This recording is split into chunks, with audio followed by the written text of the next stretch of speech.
अनिका के मुंह से ना सुनते ही सबको एक बहुत बड़ा झटका लगा, खासकर कुणाल को। कुणाल, जिसने अभी अभी अनिका के लिए सबको खामोश कर दिया था, उस अनिका ने कुणाल को रिजेक्ट कर दिया था। कुणाल के चेहरे के एक्सप्रेशंस अचानक बदल गए। उसके ईगो पर बहुत बड़ा वार हुआ था। कुणाल की आंखों में साफ नजर आ रहा था कि उसके सिर पे खून सवार है। कुणाल ने अपनी एक मुट्ठी इतनी जोर से दीवार पर दे मारी कि पास टंगी पेंटिंग नीचे गिर गई। कुणाल ने चिल्लाते हुए अनिका से पूछा, क्या मतलब कि तुम मुझसे शादी करना नहीं चाहती? तुम मुझे रिजेक्ट कर रही हो? अनिका ने बिना डरे कुणाल से साफ साफ कह दिया, तुम्हें एक्सेप्ट या रिजेक्ट करने का सवाल ही नहीं उठता। मैं कभी तुम्हारे बारे में सोच भी नहीं सकती। तुम मेरे लिए इस दुनिया में एग्जिस्ट ही नहीं करते। ये बात सुनते ही कुणाल ने लॉबी में रखा गमला जोर से पटक कर तोड़ दिया। मौका देखते ही मनीषा दौड़कर कुणाल के पास आई और उसे शांत करते हुए कहने लगी, देख ले इसकी असलियत। मुझे पता है ये ऐसा क्यों कह रही है। सबके सामने शादी से मना करके ये हमें दिखाना चाहती है कि ये तुम्हारे पीछे नहीं पड़ी, बल्कि तुम इसके पीछे पड़े हो।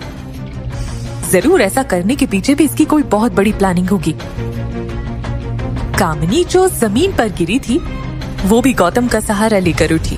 मनीषा की हाँ में हाँ मिलाते हुए कामिनी ने कहा, माँ तुम बिल्कुल ठीक कह रही हो। भला इसकी क्या औकात की है कुणाल को मना करे? एक लड़की जिसकी समाज में कोई औकात नहीं, कोई इज्जत नहीं, जो शादी से पहले प्रेग्नेंट हो चुकी हो और एक नाजायज बच्ची को अपने साथ लेकर घूम रही हो, भला उसकी क्या चॉइस हो सकती है? अगर कोई लड़का तुम्हारा हाथ थामने के लिए तैयार हो रहा है तो इसे तुम अपनी किस्मत समझो, और अगर लड़का कुणाल जैसा हो तो समझ लो कि तुम सपना देख रही हो। कामिनी अब कमल डोगरा के पास जाकर कहने लगी, अंकल मैंने कहा था ना आपसे, ये लड़की बहुत चालबाज है। ये जानबूझकर ये सारा दिखावा कर रही है। मगर आप फिक्र मत कीजिए, मैं कुणाल को समझाऊंगी और इसका भूत उसके सर से उतार कर रहूंगी। कामिनी की बात सुनकर कुणाल ने गुस्से से कामिनी से कहा, कामिनी तुम बीच में मत बोलो please. Keep yourself out of this. Kunal ने दबी आवाज में बड़े गुस्से से अनिका से कहा, आखिर तुम चाहती क्या हो? What do you want? Kunal की बातों का जवाब देते हुए मनीषा ने कहा, भिखमंगी है ये, माँ की भिखमंगी बेटी। पैसा ही मांगेगी और क्या। अभी इसका भिखमंगा परिवार भी आया था हमारे घर पर भीख मांगने। उसके मामा हॉस्पिटल में है और उनका बिल भरने के लिए इनके परिवार के पास पैसे नहीं हैं। अरे जब पैसे नहीं हैं तो जी कर क्या करेंगे? मर जाने दे उन्हें। मनीषा की इस बात पर अनिका को बहुत गुस्सा आया। अनिका मनीषा की बात का एक करारा जवाब देना चाहती थी, मगर वो जवाब दे उससे पहले कॉरिडोर की दूसरी तरफ से एक आवाज आई, किसने कहा हमारे खानदान के पास बिल भरने के पैसे नहीं हैं? सबने जब मुड़कर देखा तो पीछे से अंजलि मल्होत्रा कॉरिडोर में चल कर आ रही थी।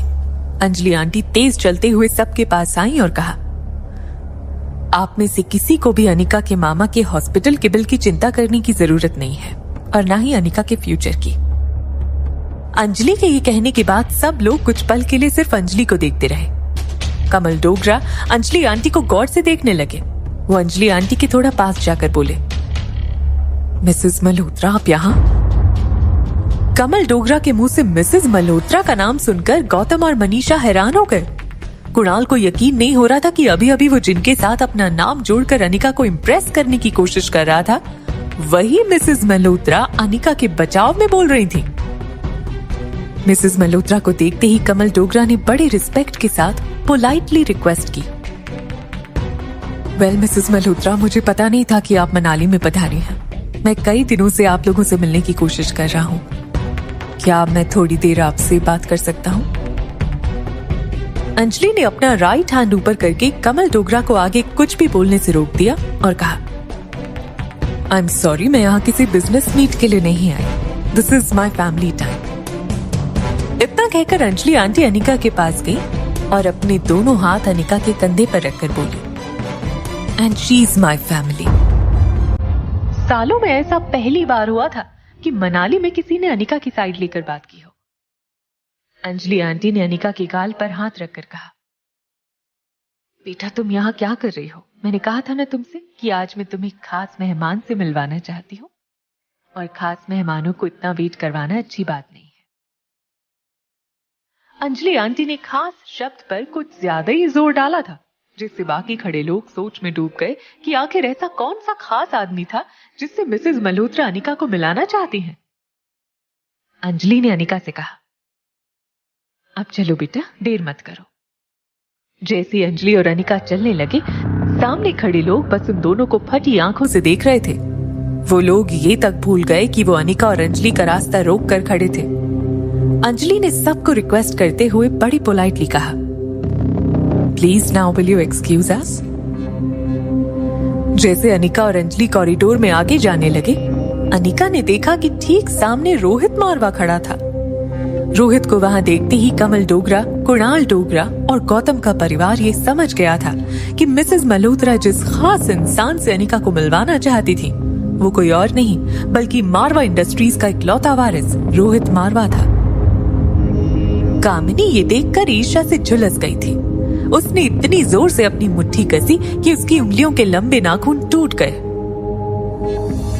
कॉरिडोर के एक तरफ जब ये सब चल रहा था, तब रिया और आर्यन चुपके से 3rd फ्लोर और 2nd फ्लोर के बीच में स्टेयरकेस पर जाकर बैठ गए। रिया ने अपने चेहरे से टॉवल से बनाया हुआ स्कार्फ हटाया और अपने फनी सनग्लासेस भी उतार दिए। जब आर्यन ने अपनी बहन रिया का चेहरा देखा, तो रिया का चेहरा पसीने से भीग चुका था। आर्यन समझ चुका था कि रिया ने उसे अंदर जाने से रोकने के लिए बहुत मेहनत की थी। आर्यन ने रिया से पूछा, क्या मैं तुम्हारे लिए पानी लेकर आऊं? रिया ने पसीने पोंछते हुए आर्यन से कहा, अभी कहीं मत जाओ, थोड़ी देर हमें यहीं छुप कर रहना होगा। तब तक मैं सोचती हूँ कि आगे क्या प्लानिंग करनी है। रिया और आर्यन बातें कर रहे थे, तभी रिया को ऐसा लगा जैसे उनकी बातें कोई पीछे खड़े होकर सुन रहा था। रिया और आर्यन ने धीरे से मुड़कर पीछे देखा। स्टेयरकेस की पहली सीढ़ी पर सनी खड़ा खड़ा कांप रहा था। सनी को देखकर ऐसा लग रहा था जैसे सनी ने कोई भूत देख लिया हो। रिया और आर्यन को एक साथ देखकर सनी की सांसें जम गई थी। ऐसा लग रहा था मानो सनी को मिर्गी का दौरा पड़ा हो। थोड़ी देर तक तीनों एक दूसरे को देखते रहे। फिर जब थोड़ी देर बाद सनी की सांसें नॉर्मल होने लगी, तब आर्यन ने सनी से पूछा, चाचू क्या मैं आपके लिए भी पानी लेकर आऊं? कांपती हुई आवाज में सनी ने जवाब दिया, मेरा शक सही था, आर्यन 2 हैं, 2 आर्यन हैं। आर्यन और रिया एक दूसरे को देखने लगे। उन्हें पता था कि उनकी चोरी पकड़ी गई थी और अब बचने का कोई रास्ता नहीं था। तभी रिया को एक तरकीब सूझी। उसने सनी से कहा,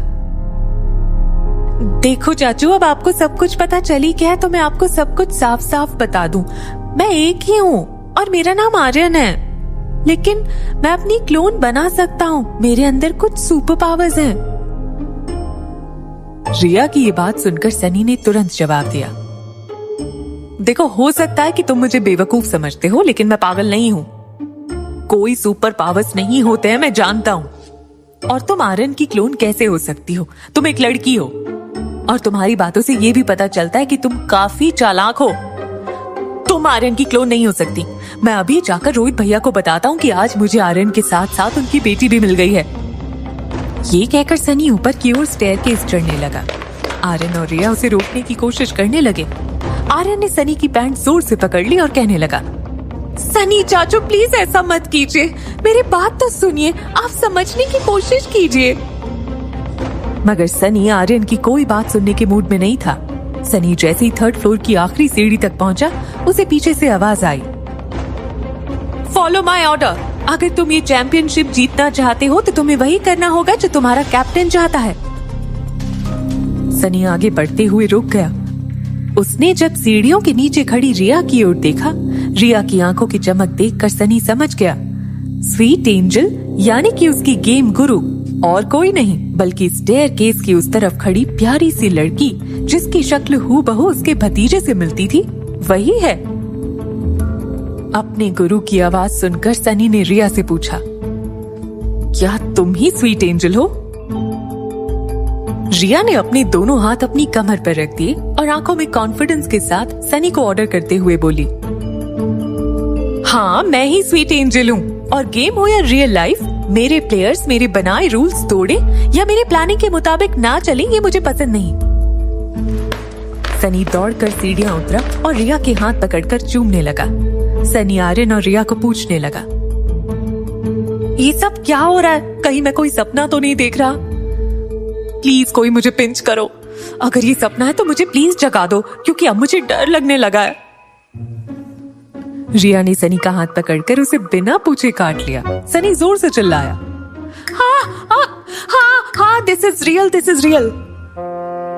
अपने हाथ को झटकते हुए सनी ने रिया से पूछा, अब मुझे ये तो समझाओ कि ये सब क्या है, और ये सब भैया को बताने से क्यों रोक रहे हो तुम मुझे? आर्यन ने सनी को सीढ़ियों पर बैठाया और उसे समझाने लगा, जरा सोचो, अगर आपने डैड को सब कुछ बता दिया और डैड को पता चल गया कि रिया की मॉम ही मेरी मॉम है, तो डैड क्या करेंगे? ये सुनकर सनी बिल्कुल चौंक गया। उसने आर्यन से पूछा, इसका मतलब यह है कि वो मिस अनिका गुलेरिया वही तुम दोनों की माँ है? ये सुनते ही सनी समझ गया कि क्यों दोनों बच्चे नहीं चाहते थे कि उनकी असलियत किसी को पता चले, कि वो एक नहीं बल्कि दो हैं। दोनों बच्चों की अकल को दाद देते हुए सनी ने दोनों को सैल्यूट किया, फिर दोनों की प्लानिंग के लिए तालियां बजाने लगा। तभी रिया ने अपनी उंगली लिप्स पर रखकर सनी को शोर मचाने से रोक लिया। सनी ने अपनी हंसी कंट्रोल की और आवाज कम करते हुए रिया और आर्यन के लिए अपलॉड करने लगा। 6 साल पहले जब रोहित मारवा आर्यन को घर ले आया था तो सब हैरान रह गए थे। अचानक रोहित ने आकर सबसे कहा कि आर्यन उसका बेटा है। जब लोगों ने उसे पूछने की कोशिश की कि आर्यन की मां कौन है, तो रोहित ने किसी की बात का कोई जवाब नहीं दिया और सबसे कह दिया कि वो आर्यन की मां का नाम इस घर में नहीं सुनना चाहता, ना ही किसी को उसके बारे में कोई जानने की जरूरत है। रोहित की उम्र भले ही कम थी, मगर उसकी काबिलियत के कारण मारवा खानदान के लोग उसकी बहुत इज्जत करते थे और कुछ हद तक रोहित से डरते भी थे। उसका लिया गया फैसला, चाहे वो बिजनेस हो या पर्सनल लाइफ, मारवा खानदान के लिए लगभग आखिरी फैसला हुआ करता था। मगर रोहित की बातों से इतना तो साफ था कि आर्यन की मां ने रोहित के साथ जरूर कुछ ऐसा किया था जो रोहित किसी को बताना नहीं चाहता था और ना ही खुद ही भूल पा रहा था। रिया ने सनी के कंधों पर हाथ रखकर बड़े प्यार से पूछा, चाचू, क्या तुम हमारा ये छोटा सा सीक्रेट अपने तक नहीं रख सकते? रिया की रिक्वेस्ट सुनकर किसी भी इंसान का दिल पिघल जाता। सनी का भी पिघल गया था, मगर उसके सामने बार बार रोहित का चेहरा आ रहा था। उसने रिया से कहा, मगर मैं ये इतनी बड़ी बात भैया से कैसे छुपा सकता हूँ? अगर उन्हें पता चला कि मैंने इतनी बड़ी बात उनसे छुपाई है तो फिर पता नहीं मेरा क्या होगा। पिछली बार जब रोहित भैया ने मेरा एक छोटा सा झूठ पकड़ लिया था तो 7 दिन तक मुझे अपने घर वापस भेज दिया था। जरा सोचो, मैंने इतने दिन तक ना एक गेम खेला ना मोबाइल की ओर देखा। बस मेरा मन ही जानता है मैंने अपने घर पर वो दिन कैसे गुजारे थे। मुझे समझने की कोशिश करो। अगर इतनी बड़ी बात मैं भैया से छुपाता हूँ और अगर उन्हें कहीं से पता चल जाए कि मैंने ये बात उनसे छुपाई है, तो समझ लो रोहित भैया मुझे हमेशा हमेशा के लिए मेरे घर वापस भेज देंगे। फिर ना तुम मेरी गेमिंग गुरु होगी और ना मैं तुम्हारा फैन, ना मेरे पास मेरा मोबाइल रहेगा और ना ही मेरी गेमिंग की दुनिया। ये ख्याल आते ही सनी फिर से कांपने लगा। कांपती हुई आवाज में सनी रिया और आर्यन से कहने लगा, मुझे माफ करना, मैं इतनी बड़ी बात रोहित भैया से नहीं छुपा सकता। सनी की ये बात सुनते ही रिया ने अपनी आवाज और अपना टोन बदलते हुए सनी से कहा, ठीक है, फिर इस साल की चैंपियनशिप में टीम में किस किस को लेना है इसके बारे में मुझे भी सोचना होगा। जानते हो ना इस बार की चैंपियनशिप कितनी मजेदार होने वाली है। सनी के लिए गेमिंग चैंपियनशिप किसी सोल्जर को दिए गए मिशन से कम नहीं थी। रिया की दी हुई धमकी ने सनी को सोचने पर मजबूर कर दिया था। वीवीआईपी रूम में अंजलि, अनिका और रोहित बैठकर बातें कर रहे थे। अंजलि ने रोहित से कहा, माफ करना रोहित, वो बाहर मैंने उन लोगों के सामने जो कुछ भी कहा वो बस उन्हें जलाने के लिए कह दिया था। Please don't mind about it. Anjali aunty की ये बात सुनकर रोहित थोड़ा सा रिलैक्स फील करने लगा। एक पल के लिए उसे सचमुच ऐसा लगा था कि अंजलि आंटी चाहती थी कि वो और अनिका एक दूसरे के बारे में सोचें और बात आगे बढ़ाएं। अभी तीनों बात कर ही रहे थे कि वेटर खाना लेकर आया। होटल पैराडाइज का बेस्ट क्यूजीन कॉन्टिनेंटल और इंडियन डिशेस टेबल पर सजाई गईं। जब वेटर ने रोहित से पूछा कि शैल आई सर्व यू सर, तब रोहित ने अनिका और अंजलि की ओर इशारा करते हुए वेटर से कहा, लेडीज फर्स्ट। वेटर ने पहले अनिका को सर्व किया। अनिका ने कहा कि वो सिर्फ थोड़े से नूडल्स ट्राई करेगी। अंजलि को बहुत भूख लगी थी और आज खुशी के मारे उसकी भूख और भी बढ़ गई थी। उसने टेबल पर रखी हर डिश में से थोड़ा थोड़ा पोर्शन अपनी प्लेट में लिया। रोहित और अंजलि आंटी खाना खाते खाते आपस में बातें करने लगे। उनकी बातों से अंजलि आंटी को पता चला कि 2 दिन बाद अनिका रोहित की दादी माँ का इलाज करने चंडीगढ़ जा रही थी। इस बात पर खुश होते हुए अंजलि आंटी ने कहा, चंडीगढ़ में रोहित की दादी का इलाज करने के बाद तुम सीधा दिल्ली घर चले आना। इसी बहाने हमें भी तुम्हारे साथ वक्त गुजारने का मौका मिल जाएगा। जब से तुम्हारी माँ घर छोड़कर गई थी, तुम्हारी नानी का रो रो कर बुरा हाल हो गया था। आज भी उनकी आंखों में बस एक ही चीज का इंतजार रहता है, कब उनकी बेटी घर वापस लौट कर आएगी। तुम उनसे मिलोगी तो उनकी बेटी को मिलने के लिए उनकी इच्छा पूरी हो जाएगी। अनिका के लिए अचानक मिले रिश्तेदारों के साथ उनके घर पर रहना थोड़ा सा ऑड हो सकता था और रिया की शरारतों को ध्यान में रखते हुए उसे हाँ कहने में थोड़ी हिचक भी हो रही थी। मगर अंजलि मामी का प्यार देखते हुए वो उन्हें मना नहीं कर पाई। अभी तीनों ने खाना शुरू ही किया था कि अनिका को रिया का फोन आया। रिया ने अनिका से कहा कि वो ऑलरेडी कमरे में पहुंच चुकी थी और वो खेल कर बहुत थक गई थी, इसलिए सीधे ऊपर चली गई। अनिका रिया से बहुत नाराज हो गई और गुस्से से उसे कहने लगी, मैंने तुमसे कहा था ना कि मैं तुम्हें किसी से मिलाना चाहती हूँ। How can you be so rude. Anika को रिया पर गुस्सा होते हुए देख अंजलि ने अपना एक हाथ अनिका के हाथ पर रखते हुए कहा, डोंट वरी डियर, खाना खाने के बाद हम खुद ऊपर रिया से मिलने चले जाएंगे। She is a kid after all. Anika ने अंजलि की बात मान ली और उनसे कहा, ओके मामी, हम खाना खाने के बाद ऊपर चलेंगे। ना चाहते हुए भी रोहित की नजर बार बार अनिका पर जा रही थी। उसकी खूबसूरत आंखें, घने बाल, उसके बात करने का तरीका। रोहित का ध्यान अपने खाने पर कम और अनिका पर ज्यादा था। तभी अनिका को फिर एक फोन आया। अनिका के फोन रिसीव करते ही उसके चेहरे के एक्सप्रेशंस बदल गए। उसने फोन काटकर अंजलि मामी से कहा, मामी I am very very sorry, मुझे अभी के अभी निकलना पड़ेगा। अंजलि मामी उससे कुछ कहे या रिएक्ट करे उससे पहले अनिका टेबल से उठकर बाहर चली गई। अंजलि को यह बात बहुत अजीब लगी, जबकि रोहित के लिए अनिका का ऐसा बिहेवियर कोई नई बात नहीं थी। दरअसल अनिका ने फार्मा कंपनी के पुराने मैनेजर मनोज श्रीवास्तव के साथ पहले से ही अपॉइंटमेंट ले रखी थी। वो दोनों ठीक शाम 8 बजे मिलने वाले थे। अनिका ने सोचा था कि रोहित की दादी का इलाज करने से पहले वो एक बार मनोज जी से मिल ले और उनसे ये जानने की कोशिश करे कि आखिर ऐसा क्या था उस पुरानी फार्मा कंपनी में जो डोगरा और गुलेरिया खानदान हाथ धोकर उस कंपनी के पीछे पड़ गए थे। मनोज श्रीवास्तव पिछले 25 सालों से कंपनी की बागडोर संभाल रहे थे। अनिका की माँ स्वाति ने खुद उनके हाथ में ये बागडोर सौंपी थी। अनिका को और पूरी दुनिया को ये बात पता थी कि मनोज श्रीवास्तव कंपनी के लिए बहुत वफादार रहे थे। उन्होंने कंपनी को बिल्कुल अपने बच्चे की तरह पाला था।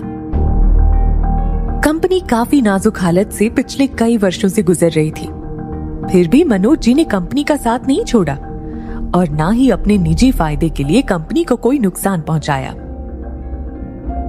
मनोज जी ने अनिका को मनाली के मेन मार्केट के एक टी स्टॉल पर बुलाया था। अनिका के वहां पहुंचने से पहले ही मनोज जी वहां पहुंच चुके थे। अनिका को देखते ही मनोज जी बोल पड़े, स्वाति मैडम। फिर अपने आप को संभालते हुए मनोज जी ने अनिका से कहा, बिल्कुल अपनी माँ पर गई हो, वही रूप, वही रंग, वही चेहरा। जानती हो बेटा, मैंने तुम्हें यहाँ क्यों बुलाया है? तुम्हारी माँ को यहाँ की कॉफी बहुत पसंद थी। मैंने सोचा उसे जो कॉफी पसंद थी उस जगह की कॉफी एक बार तुम पियो तो शायद तुम्हें अच्छा लगेगा। अनिका ने कॉफी पीकर देखा तो उसे भी वो कॉफी काफी पसंद आई। कॉफी के ग्लास को साइड में रखकर अनिका ने मनोज जी से पूछा। मनोज अंकल, दरअसल मुझे आपसे एक जरूरी काम था। मनोज जी ने अपना चश्मा उतारकर उसे साफ करते हुए अनिका से कहा, बेटा अगर कंपनी के अकाउंट को लेकर कोई बात है तो मैं तुमसे कहना चाहूंगा कि मैं पूरी कोशिश कर रहा हूं कंपनी को नुकसान से बाहर लाने की। मेरे तजुर्बे और काबिलियत से जितना बन पड़ रहा है मैं करने की कोशिश तो कर रहा हूं, मगर तुम कंपनी की मालकिन हो। अगर तुम चाहती हो कि कंपनी की बागडोर किसी ज्यादा क्वालिफाइड आदमी के हाथ में देनी चाहिए तो मैं उसके लिए भी तैयार हूं। मनोज जी के मुंह से ये बात सुनकर अनिका बहुत इमोशनल हो गई। मनोज जी को फायर करने के बारे में तो अनिका कभी सोच भी नहीं सकती थी। बेहद सीरियस आवाज में अनिका ने मनोज जी से कहा, अंकल ये कैसी बातें कर रहे हैं? आपने जो कहा वो तो मैं कभी सोच भी नहीं सकती। मैंने आपसे पहले भी कहा था और आज भी कह रही हूं कि मैं इस कंपनी की सिर्फ कागजी मालकिन हूं। इस कंपनी के असली मालिक तो आप हैं। कंपनी में सिर्फ आपका हुक्म चलेगा। अंकल प्लीज आज के बाद ऐसी बात कहना तो दूर, सोचना भी मत। मैंने आपको यहाँ एक पर्सनल काम से बुलाया था। अनिका की बात सुनकर मनोज जी को राहत भी हुई और ऐसा सोचने के लिए बुरा भी लगा। मनोज जी ने अनिका को सॉरी कहते हुए उससे पूछा, कहो बेटा क्या बात है, क्या कर सकता हूं मैं तुम्हारे लिए? अनिका की समझ में नहीं आ रहा था कि वो कैसे बात शुरू करे। उसने मनोज जी से सीधे सीधे एक सवाल पूछ लिया, अंकल क्या मेरी माँ ने सिर्फ मेरे नाम पर ये कंपनी की है या कुछ और भी है? मेरा मतलब ऐसा कुछ जो कंपनी से जुड़ा हो, कंपनी के बाहर या अंदर। अनिका समझ नहीं पा रही थी कि वो किस तरह से सवाल को पेश करे। तभी मनोज जी ने उसे जवाब दिया, हाँ है, कंपनी के अलावा भी एक चीज है जो तुम्हारी माँ तुम्हें देना चाहती थी। मनोज अंकल की ये बात सुनकर अनिका दंग रह गई। उसे इस चीज को जानने की बहुत जल्दी थी। उसने मनोज जी से पूछा, अंकल क्या है वो, मुझे बताइए प्लीज। मनोज जी ने हंसकर जवाब दिया, तुम्हारी माँ ने तुम्हारे नाम पर कंपनी के अलावा एक और चीज छोड़ी थी और वो दूसरी चीज है ढेर सारी काबिलियत। स्वाति मैडम भले ही हमें छोड़कर जल्दी चली गई, मगर वो अपना अंश तुम्हारे अंदर छोड़कर गई हैं और इसलिए तुम्हें ना सिर्फ उनका रंग रूप मिला है बल्कि उनकी काबिलियत भी तुम्हें विरासत में मिली है। हालांकि ये बात बहुत इमोशनल थी, मगर ये बात सुनकर अनिका थोड़ी निराश जरूर हुई थी, क्योंकि यहाँ वो मनोज जी से वो राज जानने आई थी जिसकी वजह से डोगरा खानदान और गुलेरिया परिवार उसके पीछे पड़ गए थे। कुछ देर तक मनोज जी ने अनिका को उसकी मरी हुई माँ के बारे में, उनके स्वभाव के बारे में और उनकी काबिलियत के बारे में एक लंबा चौड़ा लेक्चर दिया। थोड़ी देर बाद मनोज जी को खुद रियलाइज हुआ कि जब स्वाति मैडम की मौत हुई थी तब अनिका बहुत छोटी थी, मगर अब वो काफी बड़ी हो चुकी है और समझदार भी है, इसलिए उनकी नसीहत की अब शायद अनिका को जरूरत नहीं थी। मनोज जी ने अनिका से पूछा, अब जबकि तुम इतनी बड़ी और समझदार हो गई हो तो क्यों ना तुम ही कंपनी टेक ओवर कर लो? अनिका को बिजनेस में कोई इंटरेस्ट नहीं था और ना ही उसके पास इतना टाइम था कि वो ठीक से फार्मा कंपनी की देखभाल कर सके। उसने मनोज जी से कहा, माँ ने आपको किसी वजह से ही चुना था इस फार्मा कंपनी की देखभाल करने के लिए, भला उनके डिसीजन को मैं कैसे बदल सकती हूँ? मनोज जी ने अनिका को कंपनी के शुरुआती दिन और तब आई मुसीबतों के बारे में बताना शुरू किया। अचानक उनकी बात को काटते हुए अनिका ने मनोज जी से पूछा, क्या कभी डोगरा खानदान ने अपनी फार्मा कंपनी खरीदने में कोई इंटरेस्ट दिखाया था? अनिका ने सवाल तो पूछ लिया था, मगर वो बात जानती थी कि इतनी छोटी सी फार्मा कंपनी खरीदने के लिए डोगरा खानदान को कुणाल की शादी कंपनी के मालिक से करवाना कोई जरूरी नहीं था। उनके पास इतना पैसा था कि वो कंपनी की कुछ ज्यादा कीमत ऑफर करके कंपनी को खरीद सकते थे। फिर कुणाल के दादाजी की जिद क्यों थी कि कुणाल की शादी होगी तो कंपनी जिसके नाम पर होगी उसी लड़के से होगी, चाहे वो अनिका हो या कामिनी। अनिका के सवाल का जवाब देते हुए मनोज जी ने कहा, नहीं बेटा, ऐसा तो मुझे याद नहीं पड़ता कि कभी डोगरा खानदान ने हमारी कंपनी खरीदने की कोशिश की हो। अनिका को आज भी उसके सवाल का जवाब नहीं मिला। इस बात से नाराज होकर अनिका जाने के लिए उठी।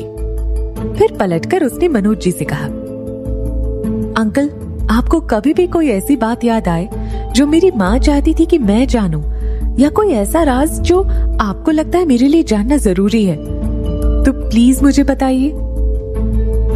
मनोज जी ने कुछ देर सोचने के बाद कहा, बेटा, ऐसी कोई बात याद आएगी तो जरूर कहूंगा। निराश होकर अनिका वहां से जाने लगी। पीछे से मनोज जी ने आवाज लगाकर अनिका को रोका, फिर उसके पास आकर बोले, बेटा, तुम कहो तो कंपनी का सालाना प्रॉफिट अब से तुम्हारे बैंक अकाउंट में जमा करवा दूंगा, बस तुम मुझे अपनी बैंक डिटेल्स भेज देना। कंपनी का सालाना प्रॉफिट करीब 5 लाख था। ऐसा नहीं था कि अनिका को उन रुपयों की जरूरत थी, मगर अब वो नहीं चाहती थी कि उसकी माँ की कंपनी का एक भी रुपया मनीषा और गौतम के हाथ में जाए।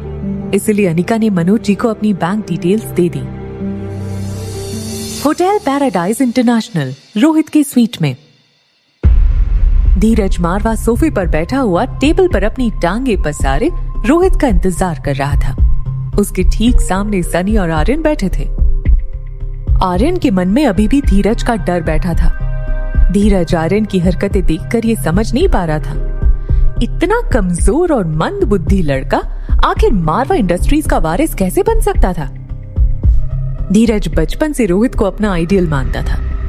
रोहित ना सिर्फ उसका बड़ा भाई था, बल्कि मारवा खानदान का सबसे इंटेलिजेंट और स्ट्रॉन्ग लड़का था। जब से बोर्ड ऑफ डायरेक्टर की मीटिंग में तय हुआ था कि मारवा इंडस्ट्रीज की बागडोर रोहित संभालेगा, तब से धीरज के पापा इस डिसीजन से बेहद नाखुश थे। मगर धीरज को इसमें कोई बुराई नजर नहीं आती थी, क्योंकि वो खुद रोहित को अपना आइडियल मानता था।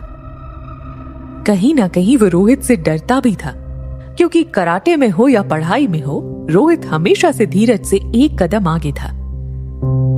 जैसे ही रोहित अपनी स्वीट में आया, धीरज ने खड़े होकर रोहित को हेलो कहा। रोहित ने उसके हेलो का जवाब देते हुए धीरज से कहा, धीरज, तुम क्या करने आए हो यहां पर? रोहित सोफे पर बैठकर अपनी जूते उतारने लगा। धीरज वहीं उसके पास खड़े होकर उससे कहने लगा, दादाजी ने सुना कि तुम दादी माँ के इलाज के लिए चंडीगढ़ जा रहे हो। उन्होंने मुझसे कहा कि मैं भी तुम्हारे साथ ही रहूं। एज अ विटनेस परिवार के कम से कम 2 लोग तो होने ही चाहिए ना वहां ऑपरेशन के वक्त। जैसे रोहित ने धीरज की ये बात सुनी, रोहित ने धीरज को तेज लुक दिया। धीरज ने डरते डरते बात को आगे बढ़ाते हुए कहा, देखो रोहित भैया, ऑपरेशन का मामला है। अगर मैं साथ चलूं तो उसमें प्रॉब्लम क्या है? आखिर दादी माँ की जान का सवाल है। धीरज की बात रोहित को प्रैक्टिकल लगी, इसलिए उसने धीरज की बात का विरोध नहीं किया। धीरज रोहित के बगल में बैठते हुए रोहित से कहने लगा, भैया, अब जब दिल्ली जा ही रहा हूं तो मैंने सोचा कि क्यों ना आपने जहां से मार्शल आर्ट की ट्रेनिंग ली है, वहीं से मैं भी थोड़ी और ट्रेनिंग ले लूं। रोहित ने दिल्ली से ब्रह्मपुत्र मार्शल आर्ट कैंप से अपनी ट्रेनिंग पूरी की थी, और ब्रह्मपुत्र अकेडमी के बलबीर सर सिर्फ दिल्ली नहीं बल्कि पूरे इंडिया में फेमस थे। मार्शल आर्ट के लिए सिर्फ 2 ही अकेडमी का सबसे ज्यादा नाम था, एक ब्रह्मपुत्र मार्शल आर्ट और दूसरा the pillar training camp. Rohit को पता था कि धीरज को मार्शल आर्ट सीखने का बहुत क्रेज था, इसलिए उसने धीरज की इस बात का जवाब देते हुए कहा, ठीक है, मैं तुम्हें वहां मेरे कोच के पास भेज दूंगा, मगर वो ऐसे ही किसी को अपना शिष्य नहीं बनाते। फिर भी जाके ट्राई करो। हाँ, और तुम आर्यन को भी अपने साथ ले जाना। ये बात सुनकर धीरज ने अपना मुंह बिगाड़ते हुए आर्यन को देखा और रोहित से कहा, इससे मार्शल आर्ट सीखने ले जाऊं? Are you sure?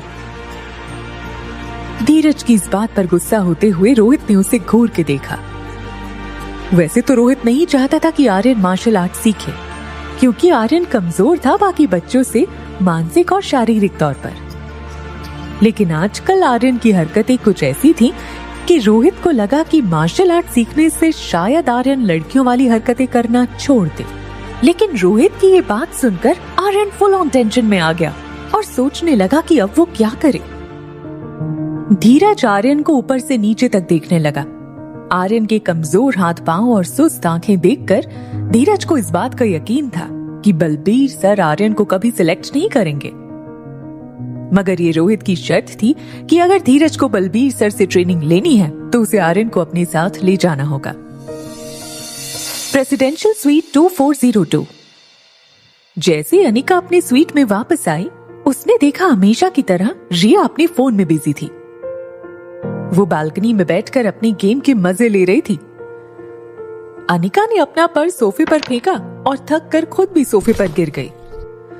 अभी वो रिलैक्स कर ही रही थी कि उसके पर्स में फोन बजने लगा। अनिका इतनी थकी थी कि उसके बगल में पड़े पर्स में से फोन निकालना भी उसे मुश्किल लग रहा था। जैसे तैसे उसने फोन निकाला और बिना देखे कि किसका फोन है, उसने फोन उठाकर कान में लगा दिया। फोन उठाते ही सामने से जोर जोर से एक 65-70 साल के बुजुर्ग की आवाज आने लगी। कब तक प्रैक्टिस से भागती फिरोगी? तुम्हारा ये आलसीपन बिल्कुल नहीं चलेगा। देखो, सुधर जाओ। जोर से आती आवाज अनिका के कानों में चुभ रही थी। उसने फोन का स्पीकर कान के पास से हटाया और कहा, बलबीर सर प्लीज चिल्लाइए मत, मैं बहुत थक गई हूँ। और हाँ, प्रैक्टिस करने के लिए मेरे पास टाइम भी तो होना चाहिए। आपको पता है कि मैं सारा दिन बिजी रहती हूँ। फोन पर थोड़ी देर खामोशी रही, फिर सामने से बलबीर सर की आवाज आई। तो फिर एक काम करो, तुम्हारी बेटी रिया को ही मेरे कैंप में भेज दो। तुमसे बेहतर तो रिया मेरी स्टूडेंट बन सकती है। मैं उसे अपना शागिर्द बना लूंगा और फिर मेरे बाद ये ब्रह्मापुत्र मार्शल आर्ट कैंप का नाम वो आगे बढ़ाएगी। हाँ, यही सही रहेगा। तुमसे तो कोई उम्मीद नहीं रख सकता मैं। बलबीर सर का मार्शल आर्ट में एक बहुत बड़ा नाम था। उम्र के साथ साथ उनका स्वभाव थोड़ा सा गुस्से वाला हो गया था। उन्हें हमेशा इस बात की चिंता रहती कि उनके बाद उनके ब्रह्मापुत्र मार्शल आर्ट कैंप का क्या होगा। उनका पूरे दिल्ली में सिर्फ एक ही राइवल था और वो थे पिलर ग्रुप के सुखबीर पाजी। और बलबीर पाजी ये कभी नहीं चाहते थे कि उनके होते हुए या उनके बाद सुखबीर का अखाड़ा उनके अखाड़े से ज्यादा नाम करे। अपने उसी गुस्से और तेवर में बलबीर सर ने अनिका से फोन पर कहा, अगर तुम्हारा बेटा मिल गया हो तो उसे भी साथ लेकर आना। मार्शल आर्ट लड़कों को ज्यादा सूट करता है। मैं उसी को अपना वारिस बना लूंगा। अनिका ने एक लंबी उबासी भरी और सोफे पर लेटे लेटे दोनों हाथों से बदन तोड़ते हुए बोली, क्या ब्रह्मपुत्र अकेडमी के इतने बुरे दिन आ गए हैं कि आपको 6 साल के बच्चों का सहारा लेना पड़ रहा है? भले ही अनिका ने ये बात मजाक में कही थी, मगर बलबीर सर ने इस बात को बहुत सीरियसली ले लिया था। बहुत ही गंभीर आवाज में उन्होंने अनिका को जवाब दिया, ये नौबत आई किसकी वजह से है? जानती हो, तुम्हारी वजह से। मेरी किस्मत खराब थी कि मैंने तुम पर भरोसा करके तुम्हें अपना शागिर्द बनाया, मगर तुम एक नंबर की आलसी निकली। मेरी सारी उम्मीदों पर पानी फेर दिया। और उस सुखबीर को देखो कैसे माथा ऊंचा करके रोज मुझे टशन देता है। हमारी एकेडमी का कोई स्टूडेंट उनकी एकेडमी के स्टूडेंट्स का मुकाबला ही नहीं कर सकता। अरे एक टाइम था जब वो पिलर एकेडमी वाले हमारी एकेडमी के बच्चों से इतना डरते थे कि कभी रास्ते में मिल जाएं तो वो अपना रास्ता बदल लेते थे। और आज हालात बिल्कुल उल्टे हो गए हैं। और ये सब तुम्हारी वजह से अनिका बेटा। अगर थोड़ा सा वक्त निकाल कर तुम आ सको तो आ जाओ, तो हो जाए एक एक हाथ उनके स्टूडेंट्स के साथ। मुझे पता है कि तुम ही हो जो उन्हें मजा चखा सकती हो। अनिका जानती थी कि बलबीर पाजी की उम्र अब ढलने लगी थी और इसीलिए बदले की भावना उनमें अब कुछ ज्यादा ही तेज हो गई थी। अनिका ने उन्हें प्यार से समझाते हुए कहा, आई एम सॉरी, मैंने कहा ना आपसे, मैं नहीं लड़ सकती। ना तो मेरे पास टाइम है और ना ही मुझे इंटरेस्ट है। बलबीर सर अनिका पर गुस्सा करें इससे पहले अनिका ने उन्हें कहा, मगर हाँ, मैं रिया को आपसे मिलने जरूर ले आऊंगी। ये बात सुनते ही बलबीर सर का गुस्सा जैसे एकदम से गायब हो गया। उन्होंने अपनी इमोशंस को कंट्रोल करते हुए अनिका से पूछा, कब और कितने बजे आ रही हो? मैं किसी को भेज देता हूँ तुम्हें रिसीव करने के लिए। अनिका हंसते हुए बोली, बलबीर सर, मैं कोई बच्ची नहीं हूँ, मैं खुद आ जाऊंगी रिया को लेकर। अनिका ने बलबीर सर को वो कब और कितने बजे आने वाली है ये बताकर फोन रख दिया। थकान के कारण अनिका को लगा अगर वो गर्म पानी से नहा लेगी तो शायद उसकी थकान थोड़ी कम हो जाए। उसने पास ही रखा पानी का जग उठाकर ग्लास में पानी डाला और पानी पीते हुए बेडरूम में शावर लेने चली गई। जैसे अनिका बाथरूम के अंदर गई, रिया ने अपनी कान के हेडफोन निकाले और दौड़कर मेन डोर का दरवाजा खोलकर बाहर निकल गई। बाहर निकलते ही उसने अपना हेडफोन फिर से पहन लिया। रिया, सनी और आर्यन कॉन्फ्रेंस कॉल पर एक दूसरे के साथ बात कर रहे थे। रिया बहुत अलर्ट थी। उसने ना सिर्फ अपनी स्वीट पर नजर रखी थी, बल्कि रोहित के स्वीट पर भी उसकी नजर थी। ऐसा लग रहा था जैसे रिया कोई बड़े जासूसी मिशन पर बाहर निकली हो। तभी उसके हेडफोन में आर्यन की आवाज सुनाई दी। आर्यन ने रिया से कहा, रिया जल्दी छुप जाओ, डैडी बाहर निकल रहे हैं। जैसे रोहित ने दरवाजा खोला, रिया जल्दी से स्टेयरकेस में जाकर छुप गई। बाहर निकलते ही रोहित ने देखा कॉरिडोर में कोई नहीं था। शायद रोहित को बाहर किसी की आवाज सुनाई दी थी और चेक करने के लिए उसने अपनी स्वीट का दरवाजा खोला। जब उसने देखा कि बाहर कोई नहीं था, तो वो दरवाजा बंद करके फिर से अपनी स्वीट में जाने लगा। तभी उसे अपने दरवाजे के बाहर एक नोट मिला। उस नोट में लिखा था, meet me in my room in some time, presidential suite 2402। Rohit ने सरप्राइज होकर ये देखा और इससे पहले कि कोई उसे नोट पढ़ते हुए देखे, वो अंदर चला गया। रिया ने जोर से फोन पर कहा, फर्स्ट टारगेट अचीव्ड। सनी, जो इस वक्त होटल की लॉबी में बैठा था, उसने कॉन्फ्रेंस कॉल पर रिया और आर्यन से पूछा, क्या तुम दोनों ने वो दवाई उन दोनों को पिला दी थी? रिया ने कहा, हाँ, मैंने पानी के जग में वो दवाई मिला दी थी। आर्यन ने कहा, हाँ, मैंने भी यही किया और डैड ने उसे पी लिया। तभी रिया ने बड़ी उत्सुकता से सनी से पूछा, मगर चाचू, ये तो बताइए उस दवाई में था क्या? सनी ने आर्यन और रिया को चुप कराते हुए कहा, बच्चे ऐसे सवाल नहीं पूछा करते। तुम बस इतना जान लो कि उस दवाई से दोनों के मन में एक दूसरे के लिए प्यार जाग जाएगा। भैया अनिका जी की ओर खींचे चले जाएंगे। वो चाह कर भी अपने आप को रोक नहीं पाएंगे। बस तुम दोनों प्रार्थना करो कि दवाई का असर जल्दी शुरू हो जाए। ये कहकर सनी ऊपर जाने के लिए लिफ्ट में चला गया। उसने 23वें फ्लोर का बटन दबाया। रोहित अपनी स्वीट में बेचैन होकर घूम रहा था।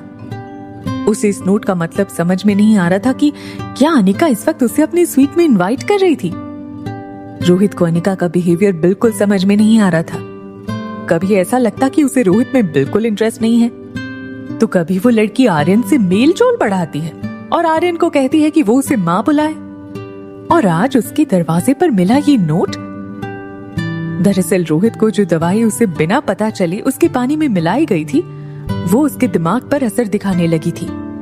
अनिका का खूबसूरत चेहरा रोहित की नजरों के सामने से हट ही नहीं रहा था। रोहित के अंदर अनिका को मिलने की तड़प बढ़ने लगी। रोहित ये भी जानना चाहता था कि इस तरह रात को अपने कमरे में इनवाइट करने के पीछे अनिका का क्या मकसद हो सकता था।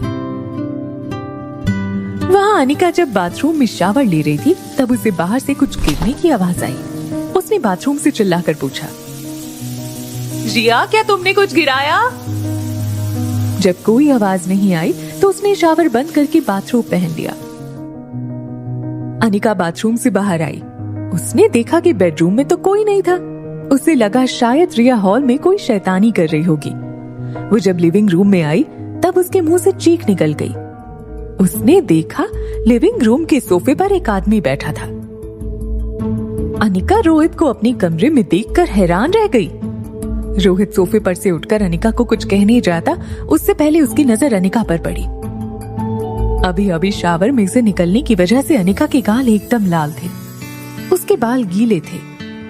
रोहित की नजर सरकती हुई अनिका की कमर पर गई। अनिका ने बाथरोब को कमर से कसकर बांधा था, जिससे उसके शरीर के कर्व्स रोहित को साफ नजर आ रहे थे। ये देखकर रोहित ने अपनी नजर और झुका दी और उसकी नजर अनिका के पैरों पर पड़ी। एड़ियों से लेकर पैरों की उंगलियों तक बिल्कुल दूध से सफेद अनिका के पांव देखकर रोहित का गला सूखने लगा। रोहित को दी गई दवाई की वजह से और अनिका की खूबसूरती की वजह से रोहित अपना कंट्रोल खोने लगा था। हालांकि रोहित एक जेंटलमैन था, उसने अपने आप पर कंट्रोल रखा। वो हिचकिचाते हुए अनिका के पास गया और उससे पूछने की कोशिश करने लगा, आखिर अनिका ने इस तरह उसे यहाँ क्यों बुलाया था। मगर रोहित कुछ साफ साफ बोल पाए उससे पहले अनिका की महक ने रोहित को और आकर्षित कर दिया। रोहित को इस तरह पास आते देख अनिका बेहद घबरा गई थी। वो अपनी कदम पीछे ले जा रही थी, मगर बड़ी हिम्मत से वो रोहित का सामना भी कर रही थी। उसने रोहित से कहा, देखिए मिस्टर मारवा, आप यहां इस वक्त नहीं हो सकते। इस तरह आप मेरे कमरे में कैसे आ सकते हैं? देखिए आगे मत बढ़ना, मैं कह देती हूं। रोहित को खुद को खबर नहीं थी कि कब उसके कदम अनिका की ओर बढ़ने लगे थे। रोहित ने अनिका को अपनी उंगली अपने होठों पर रखकर 2-3 बार इशारे से चुप करवाने की कोशिश की, मगर जब अनिका चुप नहीं रही तब अनजाने में ही रोहित ने अपने होठ अनिका के होठों पर रख दिए। अनिका के होठों को चूमते ही रोहित गहरी सांसें लेने लगा। अनिका अपने आप को छुड़ाने की बहुत कोशिश कर रही थी, लेकिन रोहित का मजबूत शरीर अनिका के लिए बहुत भारी पड़ रहा था। तभी अनिका ने रोहित की टांगों के बीच में जोर से एक लात मारी। रोहित उसी पल घुटनों के बल नीचे गिरा। अनिका अपने आप को छुड़ाकर दूर जाने लगी। रोहित तुरंत अपने आप को संभालते हुए अनिका से कहने लगा, इस तरह मुझ पर हमला करने का क्या मतलब है? खुद ही इस तरह रात को मुझे अपने कमरे में बुलाती और फिर ये सलूक। What is wrong with you? Rohit के मुंह से ये सुनने के बाद अनिका ने चीख कर रोहित से कहा, What is wrong with you, mister Marwa? आप जानते भी हो आप क्या कर रहे हो? रोहित ने एक हाथ से अनिका का एक हाथ पकड़ने की कोशिश की। तभी अनिका ने कराटे का एक दांव लगाते हुए रोहित के हाथ को पछाड़ दिया। रोहित ये देखकर सरप्राइज हो गया कि अनिका कराटे के इतने अच्छे दांव पेच जानती थी। रोहित भी पीछे हटने वालों में से नहीं था। उसने भी अनिका पर कराटे का एक दांव आजमाया, लेकिन दांव लगाते वक्त उसे इस बात का ख्याल रखना था कि अनिका को चोट न लगे। मगर अनिका ने इसे अपने ऊपर एक शारीरिक हमले की तरह लिया था। अनिका ने उल्टा दांव खेलकर रोहित को इस बार सीधा जमीन पर पटक दिया। जमीन पर गिरते ही रोहित फुर्ती से फिर अपने पैरों पर खड़ा हो गया और अनिका की किक को रोकते हुए उसने अनिका को सोफे पर धकेल दिया। अनिका सोफे के पीछे जाकर गिरी और साथ ही सोफा अनिका के ऊपर जा गिरा। सोफे पर लगी हुई कुशनिंग की वजह से अनिका को चोट नहीं लगी, मगर सोफे के नीचे से निकलते हुए अनिका ने इस बार दोनों हाथों को क्रॉस करते हुए रोहित के गले पर एक जोरदार हमला किया। हमले से 2 सेकंड के लिए रोहित लड़खड़ा गया। रोहित को पता नहीं था कि उसका लड़खड़ाना हमले से ज्यादा उसे दी गई नशीली दवाई की वजह से था। अनिका इस बार फोन की तरफ दौड़ने लगी। उसने सोचा सिक्योरिटी को बुलाने में ही भलाई है, मगर जैसे ही अनिका फोन को उठाती रोहित ने पीछे से अनिका का बाथरोब पकड़ लिया। अनिका आगे जाने की कोशिश कर रही थी और एक्सीडेंटली अनिका का बाथरोब रोहित के हाथ में आ गया। इससे पहले कि रोहित को किसी बात का एहसास हो, अनिका बालकनी के पर्दे के पीछे छिप गई। उसने पर्दे से अपने शरीर को ढक लिया। रोहित नशे की हालत में समझ नहीं पा रहा था कि आखिर वो करे तो क्या करे। अनिका और रोहित थोड़ी देर तक एक दूसरे को बस तेज सांसें लेते हुए देखते रहे। कुछ देर बाद अनिका को भी इस बात का एहसास हुआ कि उसके भी कदम लड़खड़ाने लगे थे। उसे इस बात का डर था कि कहीं उसके हाथ से पर्दा सरक न जाए। बालकनी के पास की टेबल पर अनिका की एक लॉन्ग जैकेट पड़ी थी, मगर उसे लेने के लिए अनिका को पर्दे से बाहर निकलना पड़ता। अनिका ने रोहित से कहा, तुम उस तरफ मुंह करके खड़े हो जाओ, मुझे मेरी जैकेट तक पहुंचना है। रोहित, जो अभी भी नशे की हालत में था, उसने बिना सोचे समझे अनिका से कह दिया, अगर मैं तुम्हारा ऑफर ना मानूं तो? अनिका ने गुस्से में रोहित को जवाब दिया, तो इतना समझ लेना कि तुम इस रूम के बाहर जिंदा नहीं जा पाओगे। एक लड़की के मुंह से ऐसी धमकी सुनकर रोहित को महसूस हुआ कि उसे अपने आप को अब संभालना चाहिए। रोहित जब अनिका की ओर पीठ करके खड़ा हुआ तो अनिका धीरे से पर्दे से बाहर निकली और उसने अपना लॉन्ग ओवरकोट पहन लिया। कोट पहनते वक्त अनिका की नजर रोहित पर गड़ी हुई थी। उसने देखा कि रोहित के पांव लड़खड़ा रहे थे। तब अनिका ने रोहित से कहा, अच्छा, तो तुम्हें भी किसी ने ड्रग किया है? अनिका की ये बात सुनकर रोहित हैरानी से अनिका को देखने लगा।